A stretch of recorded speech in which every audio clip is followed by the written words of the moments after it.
अरे भाई शांति बनाओ, शांति बनाओ, बिल्कुल शांत हो जाइए। अच्छा शांत हो जाइए, 2 मिनट। नमो तस्य भगवतो अरहतो सम्मा सम्बुद्धस्स। नमो तस्य भगवतो अरहतो सम्मा सम्बुद्धस्स। नमो तस्य भगवतो अरहतो सम्मा सम्बुद्धस्स। मित्रों, भंते जी का कहना अपनी जगह सही है और आप लोगों की श्रद्धा अपनी जगह सही है। इसमें फर्क क्या है वो भंते जी नहीं समझ रहे। एक दिन में भंते जी ये काम नहीं होता। आपको हर संडे को आना चाहिए, लोगों को धर्म बताना चाहिए, क्या क्या रीति रिवाज है, तब ये होगा, तब आएगी बात। एक दिन में नहीं कुछ होता। ठीक है, अभी इतना शोर करके आपने पूरे मोहल्ले को जगा दिया, वो कहेंगे क्या ये बौद्ध है, ये बौद्ध है, अबौद्ध है। इस तरीके से जरा थोड़ा शांति बनाओ, कोई बात नहीं है।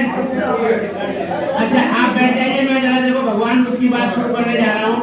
मित्रों, ये वैशाख पूर्णिमा भगवान बुद्ध के जीवन की 3 अद्भुत घटनाएं। 3, पहला जन्म, यानी आज से ईसा पूर्व 563 वर्ष पहले सिद्धार्थ का जन्म हुआ। अरे भाई जरा सुनो बच्चों, अब सुनो सब, बैठो बिल्कुल बोलो मत। मैं बुद्ध की बात करने जा रहा हूँ, जरा सुनो ध्यान से। आज से 563 ईसा पूर्व सिद्धार्थ का जन्म हुआ। उसके बाद 29 वर्ष की आयु में उन्होंने गृह त्याग किया। अब चौके वो गृह त्याग क्यों किया? सुनो बेटे सुनो, आवाज निकालो, बैठ जाओ। गृह त्याग क्यों किया वो तुम्हें पढ़ना पड़ेगा। बाबा साहब का ग्रंथ भगवान बुद्ध का धर्म, तो उसमें पूरी डिटेल है। क्योंकि हमारे लोगों में जो परोस दिया गया है वो अंधविश्वास चला आ रहा है, उसको तो बाबा ने बहुत धोया।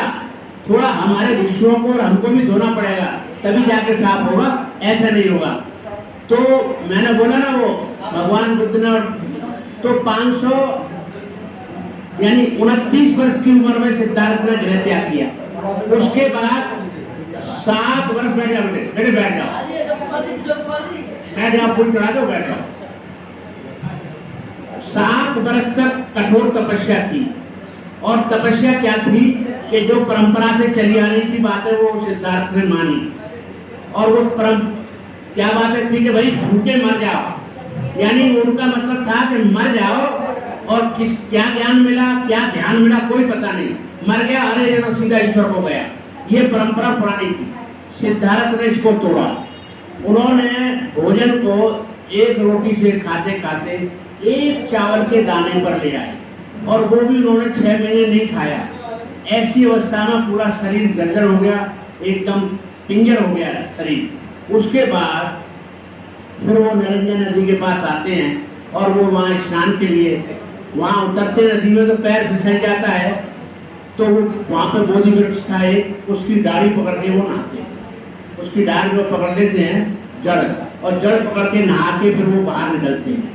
बाहर निकल के फिर उन्होंने कहा कि उन्होंने इच्छा जाएगी जब मैं भोजन करूंगा। तो जो उनके 5 चेले बने थे वो छोड़ के चले गए। अरे ये तो भ्रष्ट हो गया, चलो। वो छोड़ के चले गए। वो वहां से गए सुजाता के गांव में। सुजाता की खीर, उस दिन सुजाता आई, कोई मन्नत मांग रखी थी उसने वन देवता से। तो वो आई और वो खीर परोस के भगवान को कहने लगी आज तो साक्षात्कार, ये वन देवता ही आ गए यहाँ पर। तो खैर भगवान ने खीर ग्रहण की और उससे वो ठीक हो गए। उसके बाद यानी 35 वर्ष की आयु में फिर बोधि वृक्ष के नीचे वो बैठे। तो यही वैशाख की पूर्णिमा, वैशाख की पूर्णिमा को बुद्धत्व लाभ हुआ। कहाँ? बोध गया जिसे आज कहते हैं। वो बोध गया का मंदिर जो सम्राट अशोक ने बनाया हुआ है, आज तक खड़ा है, उस जगह पर उसके पीछे बोधि वृक्ष है। उस बोधि वृक्ष के नीचे बुद्ध ने बुद्धत्व प्राप्त किया। जब बुद्धत्व प्राप्त किया, बुद्धत्व क्या था? यही विज्ञान की खोज थी। ये कोई अंधविश्वास नहीं, ये पूरा वैज्ञानिक धर्म है। इसमें कहीं पर भी एक पैसे का अंधविश्वास नहीं है। सिर्फ ये है कि हमको समझना पड़ेगा, जानना पड़ेगा।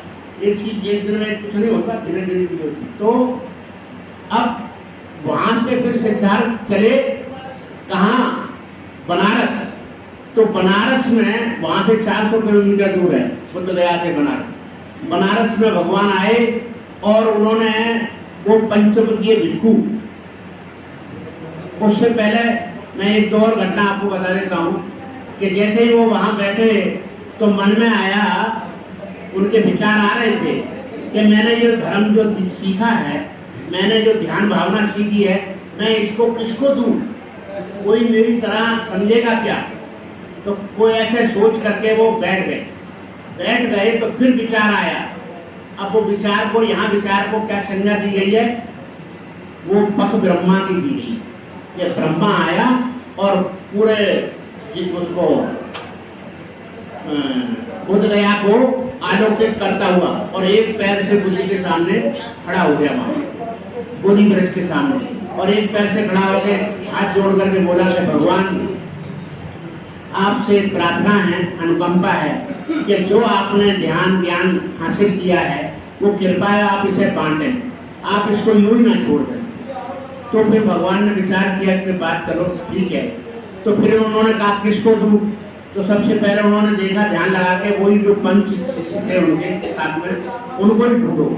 तो वो वहां सारनाथ में आ गए थे, वहां से चल के सारनाथ आए, बुद्ध सारनाथ आए और उन्होंने ये जिसको हम गुरु पूर्णिमा कहते हैं, गुरु पूर्णिमा, वो गुरु पूर्णिमा यही है कि गुरु है बुद्ध और वो 5 शिष्य हैं जिन्होंने बुद्ध से ज्ञान सीखा था। तो उस दिन पूर्णिमा का ही दिन था जिस दिन भगवान बुद्ध ने धम्म चक्र परिवर्तन सुना। उसको सम्राट अशोक ने ये चक्र बना दिया, धम्म चक्र, और उसमें 24 तीनी है ना। 24 तीनी में 4 जानवरों के वो हैं और साथ में जो है 4 शेर हैं एक दूसरे की पीठ से लगाए हुए। तो 4 जानवरों में पहला है घोड़ा, दौड़ता हुआ घोड़ा दिखाया उसमें, ऐसा नहीं घोड़ा सामने खड़ा हो, वो दौड़ते हुई शक्ल में है, देख लेना आप, वो पत्थर में ही है, दौड़ता हुआ घोड़ा। एक है बैल और एक है हाथी। घोड़ा जो है वो क्या बताया सम्राट अशोक ने, ये गति का प्रतीक है, गति। उस जमाने से लेके आज तक सबसे तेज कौन चीज है दौड़ने वाली, वो है घोड़ा। उसकी मिसाल हम पानी की मोटरों में भी देते हैं, ये कितने हॉर्स पावर की है, ये कितने हॉर्स पावर की है। तो वो हॉर्स वही है जो सम्राट अशोक ने चिन्ह में लगाया। तो बैल जो है, बैल देखिए, बैल की एक मिसाल देता हूँ। ये तुमने यहाँ कोटला मैदान में वो लाट देखी है लगी हुई भगवान बुद्ध की, उसकी सम्राट अशोक की, बेला रोड से पल्ली रोड से दिखती है। 5 मंजिल वो लाट तुगलक ने गाड़ दी थी उसने, और वो लाट कहाँ से लाए थे, अंबाले से। कितने लोग, 200 आदमियों ने उसको उखाड़ा था और 200 बैलगाड़ियां रख करके वो लाट यहाँ लाई। उस लाट को फिर उसने यहाँ लगाया। तो वो तुगलक तो जानता नहीं था उसमें जो भाषा लिखी थी। अब वो ब्राह्मणों से पूछा, ब्राह्मणों ने उल्टा सीधा, उनका काम ही उल्टा सीधा बताना है। ये धर्म का भी जो जितना आप देख रहे हैं सारा धर्म भगवान बुद्ध का बताया हुआ है, लेकिन जो विकृत किया है वो ब्राह्मणों ने किया है, समझाने में अपने स्वार्थ के लिए, अपने स्वार्थ को मोड़ करने के लिए अपने तरीके से उसको प्रचारित किया है, सच्चाई को छुपा दिया। तो वो लाट आप वहां देख रहे हैं। तो बैल जो है वो शक्ति का प्रतीक है, बैल वजन हो सकता है, वो उसका प्रतीक है पत्थर में। और हाथी विशालता का प्रतीक है। सारे जंगल में हाथी से बड़ा कोई जानवर नहीं है, कोई है तो नहीं। तो हाथी सबसे बड़ा, जो 4 ये देखते हैं उसमें है, और बाकी के वो 4 शेर हैं।